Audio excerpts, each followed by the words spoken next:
Hi, welcome to our universe. நம்ம இன்னைக்கு Mufasa த Lion king படத்தை பத்தி தான் பார்க்க போறோம். த லைன் கிங் படம் பார்த்திருந்தீங்க அப்படின்னா அதோட ப்ரீக்வல் தான் இந்த படம். ப்ரீக்வல்னா அதுக்கு முன்னாடி உள்ள கதைகள். அதாவது சிம்பிளா சொல்லணும் அப்படின்னா லைன் கிங் படத்துல முஃபாசா ஒரு பெரிய அரசனா இருப்பாரு, அவரோட தம்பி ஸ்கார் வில்லனா இருப்பாரு, அவரோட பையன் சிம்பா, இவங்க 3 பேரை வச்சு அந்த கதை மூவ் ஆகும். இது அதுக்கு அப்படியே முன்னாடி உள்ளது. முஃபாசா யாரு, எங்க இருந்து வந்தாரு, எப்படி இந்த இடத்துக்கு அரசன் ஆனாரு அப்படிங்கறத சொல்றதுதான் முஃபாசா த Lion king movie. Line King படத்துல பாத்திருந்தீங்கன்னா டிமோன் அண்ட் பும்பா எப்படி வந்தாங்க கதைக்குள்ள, எப்படி வந்து அந்த கதையோட இதானாங்க அப்படிங்கறத தெளிவா சொல்லியிருப்பாங்க. ஆனா அதுல சாசு அந்த பறவை, அதுக்கப்புறம் ரஃபீகி அந்த ஒரு பஃபூன் குரங்கு இருக்கும், அதுக்கப்புறம் ஜராபி முஃபாசாவோட மனைவி, கார் முஃபாசாவோட தம்பி, இவங்க எல்லாம் கதைக்குள்ள எப்படி வந்தாங்க, எப்படி முஃபாசாவோட சேர்ந்தாங்க அப்படிங்கறதெல்லாம் வந்து லைன் கிங்ல சொல்லியிருக்க மாட்டாங்க. அதை சொல்றதுதான் இந்த படம். த லைன் கிங் படத்துக்கும் முஃபாசா த லைன் கிங்குக்கும் நிறைய கனெக்டிவிட்டி இருக்கு.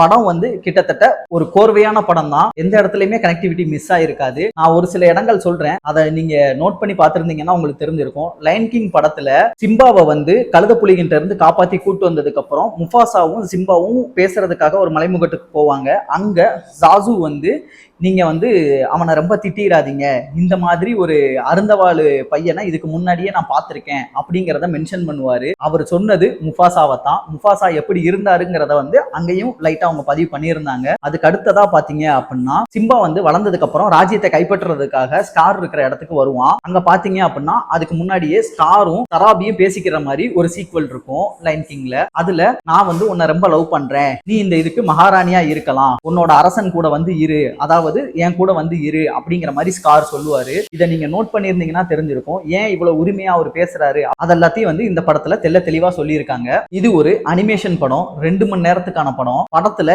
எந்த இடத்துல எனக்கு பெருசா லேக் இருக்கிற மாதிரி தெரியல, பெரிய போரும் அடிக்கல, படம் நல்லாவே போச்சு. 2 மணி நேரமும் என்ன எங்கேஜாவே வச்சிருந்துச்சு. ஒரு சில இடங்கள்ல இந்த டிமோன் அண்ட் பும்பா வந்து இல்லாம போயிருவாங்களோ இந்த கதையில அப்படின்னு நினைச்சிட்டு இருந்த இடங்கள்ல அவங்க வந்து கதையை நல்லாவே மூவ் பண்ணியிருக்காங்க. டிமோன் அண்ட் பும்பாக்கும் ஒரு போர்ஷன் கொடுத்திருக்காங்க, ஆனா கம்மியான போர்ஷன் தான். அதுல அவங்க வந்து என்ன ரொம்ப என்ஜாய் பண்ண வச்சாங்க.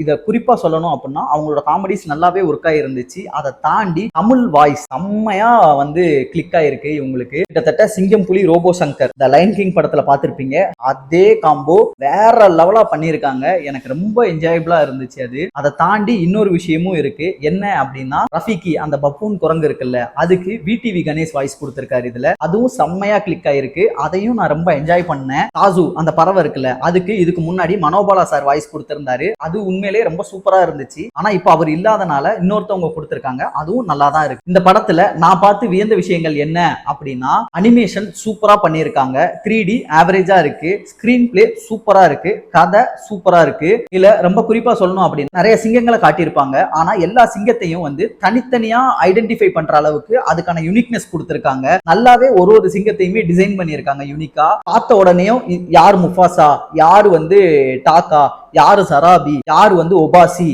அப்படிங்கறத எல்லாத்தையுமே நல்லாவே வித்தியாசப்படுத்தி இருக்காங்க. இன்னும் நிறைய கலர்ஸ் கொண்டு வரணும், வித்தியாசம் கொண்டு வரணுங்கிறதுக்காக வேற டைப் ஆஃப் சிங்கங்களையும் வந்து இதுல இன்ட்ரோடியூஸ் பண்ணிருக்காங்க. எல்லாமே வந்து இண்டிவிஜுவலா வித்தியாசப்படுத்தி இருக்காங்க நல்லாவே. அது போக அதுக்கு ஃபீலிங்ஸ், அதாவது மனுஷங்க எப்படி ஃபீல் பண்ணுவாங்க, மனுஷங்க எப்படி பிஹேவ் பண்ணுவாங்க அப்படிங்கிற மாதிரி யோசிச்சு சிங்கங்களுக்கும் அதே உணர்ச்சிகளை நல்லாவே கொடுத்திருக்காங்க அனிமேஷன்ல.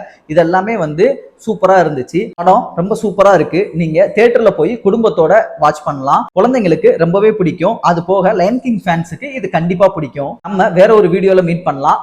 பாய்.